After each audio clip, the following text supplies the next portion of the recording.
Բարձր գմբեթի վրա իջած դեղնավարդագույն լույսը կարծես իր նման բարձր լեռներին պատմում էր այստեղի երբեմնի մաքրության, վեհության, ընդարձակության եւ աշխարհի այս մասի գեղեցկության մասին։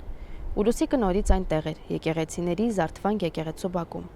Նկարչուհի Լուսիկը Հայկանուշի թոռը 13-14 տարեկան մի աղջիկ։ Այդ ամառ այլիս արձակուրդների էր եկել Երևանից եւ առաջին իսկ օրվանից առավոտից իրիկուն չէր հեռանում եկեղեցու բակից։ Ինչքան կարելի էր նկարել նույն եկեղեցին։ Իսկ գուցե եկեղեցին ընդամենը առիթ էր։ Գուցե Լուսիկն էր առավոտներն ու երեկոները գմբեթի վրա հայտնվող այդ դեղնավարդագույն լույսի մեջ Աստծո ժպիտը տեսնում եւ հավատում, որ այն հնարավոր է պատկերել։ Ու այդ պատճառով այդպես հիմնավոր տեղավորվելով եկեղեցական բակում, օրերով նույն բանն էր նկարում։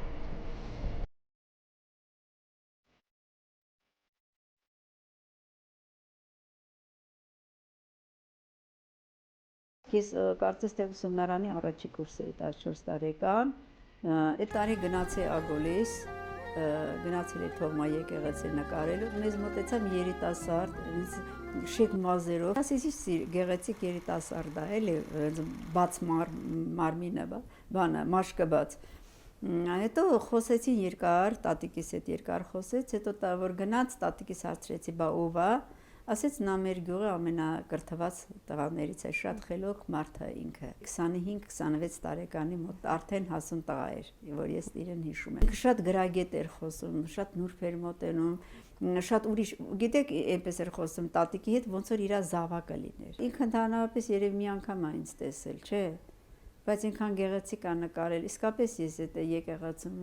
ես ինչ որ Աստծո լույսն էի տեսնում։ Անընդհատ նկարում էի, անընդհատ գնում էի, ամեն տարի գնում էի նկարում։ Միգուցե չեմ տեսել ամեն տարի իրեն, բայց ինքը ամեն տարի զգացել է, որ ես գնում եմ այդ եկեղեցի։ Մենք ունեցել ենք լավ հարևաններ։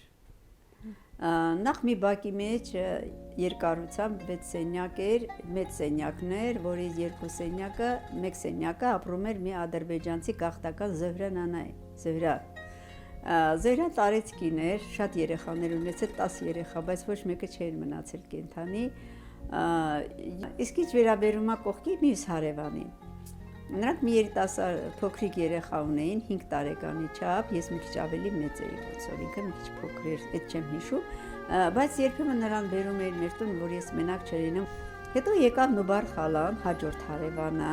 որ ուներ 2 աղջիկ, որ երկուսն էլ ամուսնացած չէին, այն նրանք արդեն ինձ ոնց որ խնամեին, նայեին, հոգ տանեին, մենք սովորեցնում էինք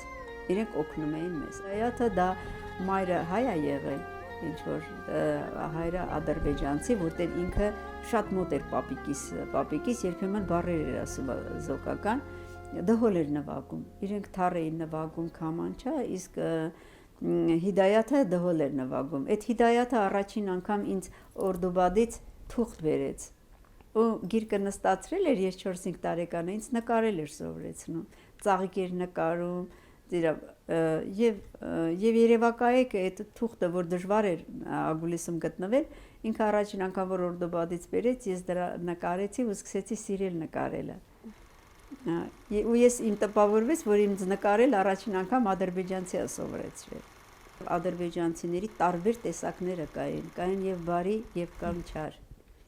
Այնտեղ կար մի հատ մարդ Մուրթուզա անունով, կապույտ աչքերով, որը արդեն դեմքին որ տեսնում էր սարսափ էր զգում, անտանելի անձ էր։ Այդ Մուրթուզը անդադ ուզում էր, որ տատո պապը դուրս գային, որպեսզի իր բալիկները գային, մեր տան ապրեին։ Իմ պապն ու տատը երկար ժամանակ այդպես ընդվզումների մեջ էին։ Դե հնարավոր չէր այդ երկիրը մոռանալ, հնարավոր չէր այդ երկրի այն ծառի վրայի միրգը մոռանալ, այգեբացը մոռանալ, իր գնամուտը, մեր գինդարի սարը։ Ես դա կարծում եմ սերն է երկրի հանդեպ, սեր իր ծննդավայրի, չէ որ ինքն էլ այնտեղ ծնվել, ես էլ եմ այնտեղ ծնվել։ Որտեւ այդ բնությունն է իրեն ստիպել,